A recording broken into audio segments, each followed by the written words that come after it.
Here I am, guys. I'm gonna wait for a few people to show up.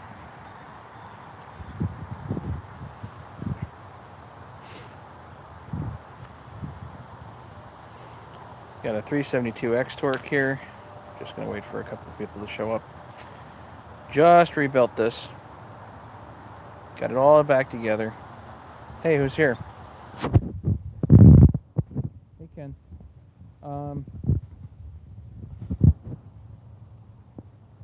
I got a 372 Xtorq that I think has a air leak on the transfer cover.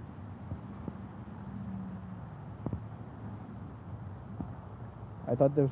I just rebuilt this. It's got a fresh set of bearings and seals, brand new carburetor. I figured the issue was the carburetor. I don't think so. I think it's an air leak on the transfer cover of this. So, who's here? Anybody other than Ken? 5 people. We're outside today. The mill. But we're not talking about the mill. We got a 372 with a problem. Let me start it up and show you guys.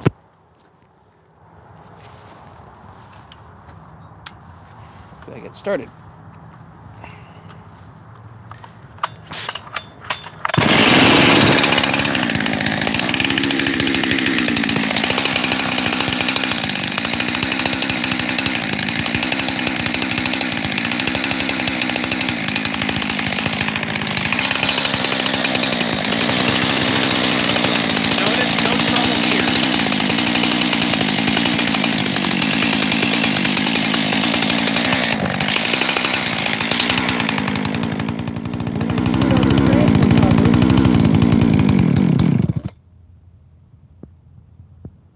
Check that out.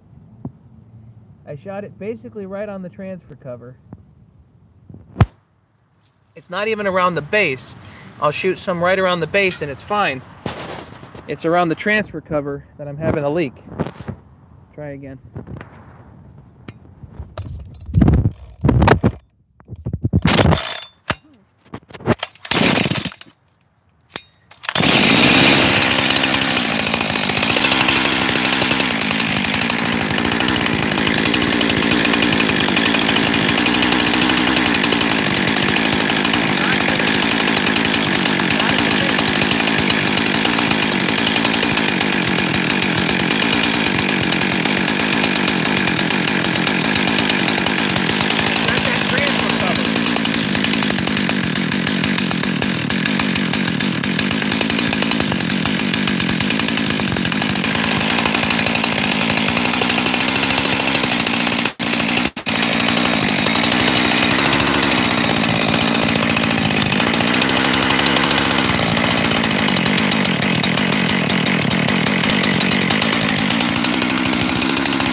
I think that transfer cover is leaking, and that's what's causing me a double idle. What do you guys think?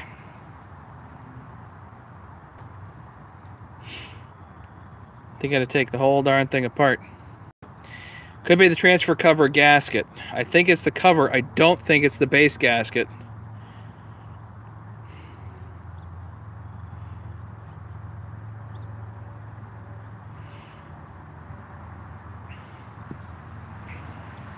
Wow, 12 people showed up. So we have just so everybody knows, we have a 372 Xtorq, and I think the transfer cover is what's leaking. So I think the solution is going to be to take the transfer cover off and see if the gasket is intact or not, and probably 1184 the heck out of it, and hopefully put it back. And then hope that I don't have 2 idles, because right now it's got 2 idles. So we'll do one more demonstration here, and then we'll call it.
So what do you think? Should we make that tonight's video? I thought I had this darn thing all buttoned up.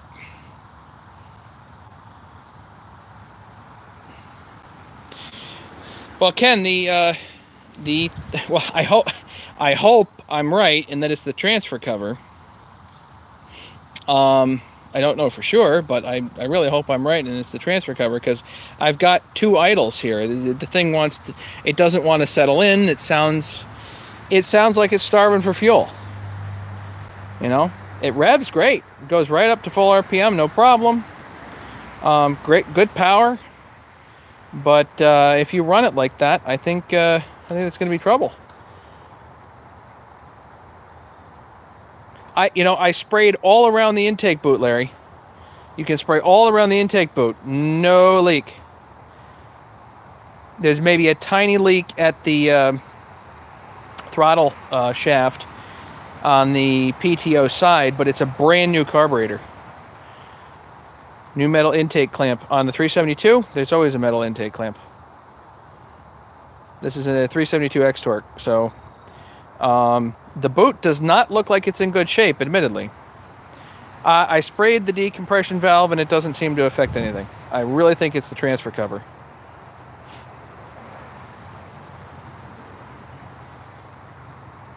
Yeah, the covers are a pain in the neck. Pressure test. No, I have not actually pressure tested this, but here's my pressure test. Carbon choke cleaner. So it's a little tricky on the 372s doing a pressure test, because, yeah, maybe a good video, who knows. It's difficult doing a pressure test because if you're trying to block the intake at the carburetor, it's got all kinds of funny rubber stuff.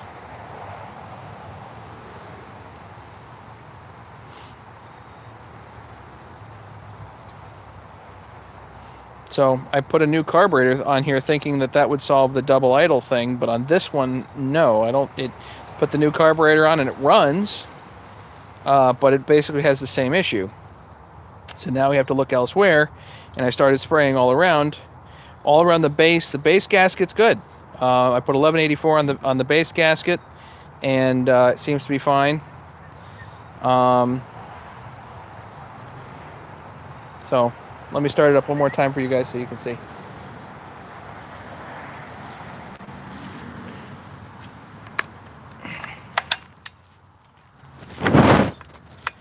Trying to hold the phone, sorry. I can check it, Ken, but we'll check it, the base screws.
I can almost kill it by spraying on that cover there.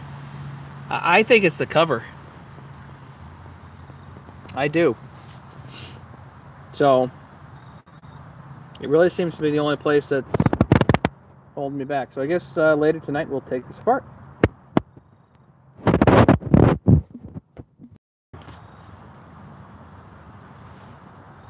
I didn't touch these covers. These covers are what were on the cylinder head. I don't think I ever removed these covers. There's no port work on the cylinder. It's just a stock cylinder. So I think there's something under that cover that's causing it to lean out. But, you know, just looking at the boot, I don't like the look of the boot. I might change out the boot too. Just kind of because I have an extra one or two sitting around.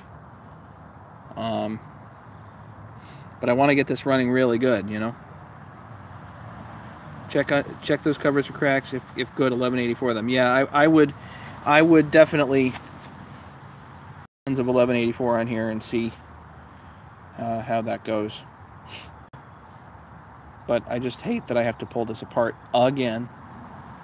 The reason that I did a rebuild on this was because the crankcases were cracked.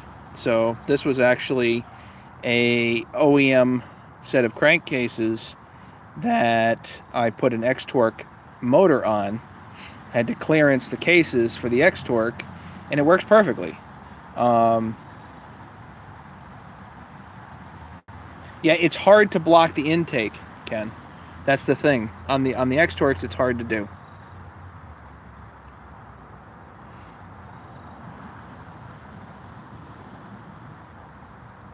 So I think with the carb cleaner, I think that basically shows us that we have at least a weakness in the transfer cover on that side. So we'll take this apart later. Yeah, you know, it's a good point, Larry. What I'll do is I will first test the head screws and make sure they're all tight, and then I'll test the cap screws and make sure they're tight before I remove them. So that's a good point.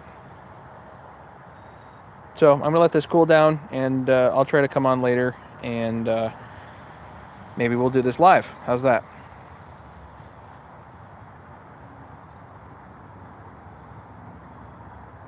Good idea?